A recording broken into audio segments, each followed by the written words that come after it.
Reading from the Big Book. Our actor is self-centered, egocentric, as people like to call it nowadays. He is like a retired businessman who lolls in the Florida sunshine in the winter, complaining of the sad state of the nation. The minister who sighs over the sins of the 20th century. Politicians and reformers who are sure all would be utopia if the rest of the world would only behave. The outlaw safe-cracker who thinks society has wronged him, and the alcoholic who has lost all and is locked up. Whatever our protestations, are not most of us concerned with ourselves, our resentments, or our self-pity. Selfishness, self-centeredness, that we think is the root of our troubles, driven by 100 forms of fear, self-delusion, self-seeking, and self-pity. We step on the toes of our fellows and they retaliate. Sometimes they hurt us, seemingly without provocation, but we invariably find that at some time in the past we have made decisions based on self, which later placed us in a position to be hurt. So our troubles, we think, are basically of our own making. They arise out of ourselves, and the alcoholic is an extreme example of self-will run riot, though he usually doesn't think so. Above everything, we alcoholics must be rid of this selfishness. We must, or it kills us. God makes that possible. And there often seems no way of getting entirely rid of self without his aid.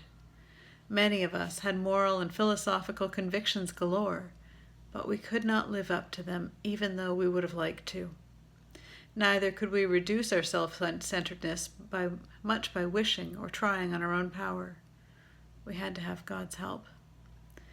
This is the how and why of it. First of all, we had to quit playing God. It didn't work. Next, we decided that hereafter in this drama of life, God was going to be our director. He is the principal. We are his agents. He is the Father, and we are his children. Most good ideas are simple, and this concept was the keystone of the new and triumphant arch through which we pass to freedom. When we sincerely took such a position, all sorts of remarkable things followed. We had a new employer. Being all-powerful, he provided what we needed if we kept close to him and performed his work well. Established on such a footing, we became less and less interested in ourselves, our little plans and designs. More and more, we became interested in seeing what we could contribute to life.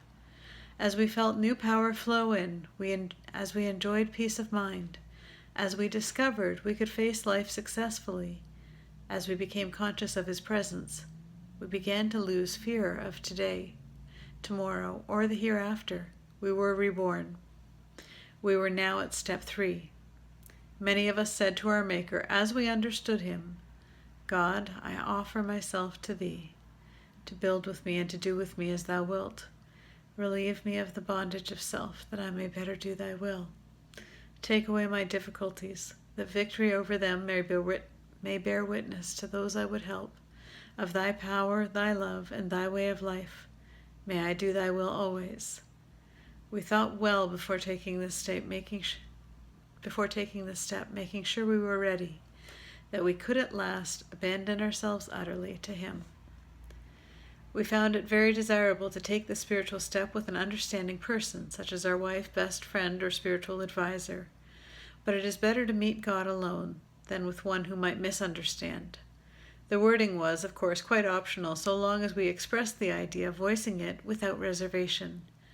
This was only a beginning, though if honestly and humbly made, an effect, sometimes a very great one, was felt at once.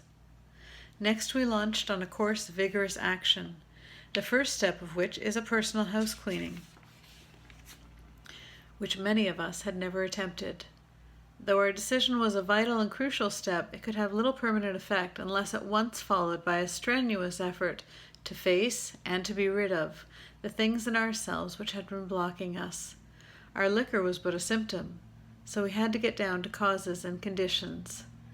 Therefore, we started upon a personal inventory. This was step 4. A business which takes no regular inventory usually goes broke.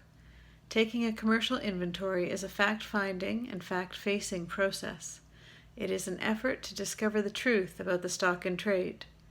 One object is to disclose damaged or unsaleable goods, to get rid of them promptly and without regret.